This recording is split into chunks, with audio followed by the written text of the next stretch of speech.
Hello, my name is Sabrina Templo. Today is June 4th, 2020, and this video is for Bio 225 for biochemical testing, methyl red, Vogues-Proskauer, and Catalase results. And we did 2 exercises for this week. And the first exercise was the methyl red and Vogues-Proskauer testing. Exercise 2 was a Catalase testing with cultures that I had from previous weeks. I will first talk about the methyl red and the Vogues-Proskauer testing. And these are my tubes. And it's been safe away from others. With the methyl red, we are observing if the microbes are undergoing mixed acid fermentation. And in order to find that out, we have to add 7 drops of the 7 red reagents to each tube. So 7 drops to the E. coli and 7 drops to the S. epidermidis. And I have my E. coli over here, and it still has some red coloring, as you can see. And in the bottom, you can see some flocculation, which I found very interesting because it's been such a short amount of time. And my E. coli tested positive for the methyl red, and I was able to see that immediately as soon as I put the reagents in and swirl. I was able to see this red pinkish color, which means that my E. coli microbe does go through mixed acid fermentation when in contact with the methyl red reagent. Next is my S. epidermidis, and as you can see, it's also positive and also has some flocculation at the bottom. Not sure you could see. And then next, you could see the Vogues-Proskauer.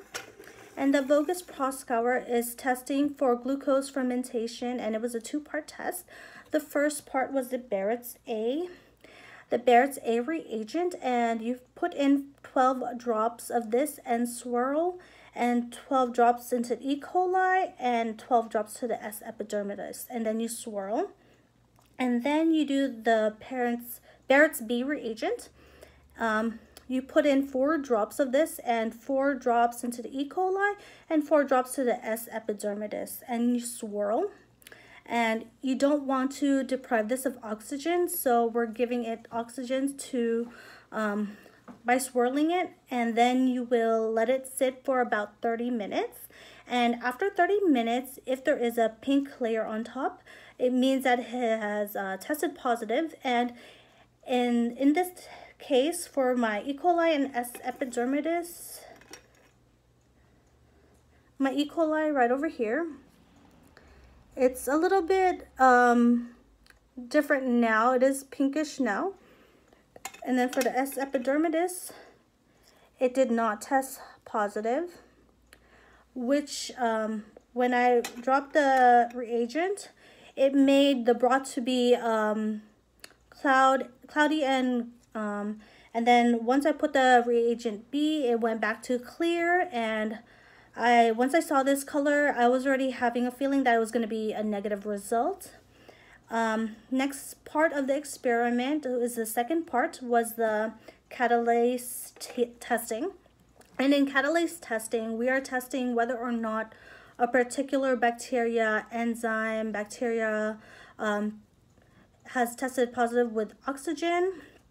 And what I did was I used my cultured plates that I already had. This is my E. coli plate and the S. epidermidis plate that I already had.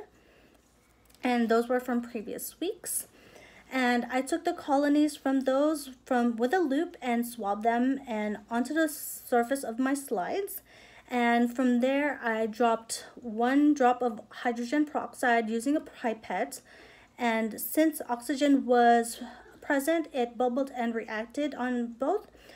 First, I started off with my E. coli. It slightly bubbled. I'm not sure if you could really see it. I don't really want to drop or spill it. It slightly bubbled, maybe because of the amount of culture that I put in there, but I prepared my next slide, my S. epidermidis slide. It did bubble quite a lot. You can kind of see the bubbles. And my E. coli bubbled much less than the S. epidermidis, just because I added probably more cultures on the S. epidermidis than I did on the E. coli. And since both my slides showed bubbling, it does mean that they are both positive to catalase. And to my reflection, it was quite interesting. You could see right away what I have thought would have been the results in front of my eyes, and I did relearn that things are not always what they seem to be. I did find it somewhat difficult to use the dropper for the reagent, just because I didn't know how much pressure to apply on itself, but it did turn out okay at the end, which I did apply slight pressure. And again, I found it interesting to see what happens to certain bacteria and how they react to certain reagents and the colors. And this concludes my video result. Thank you.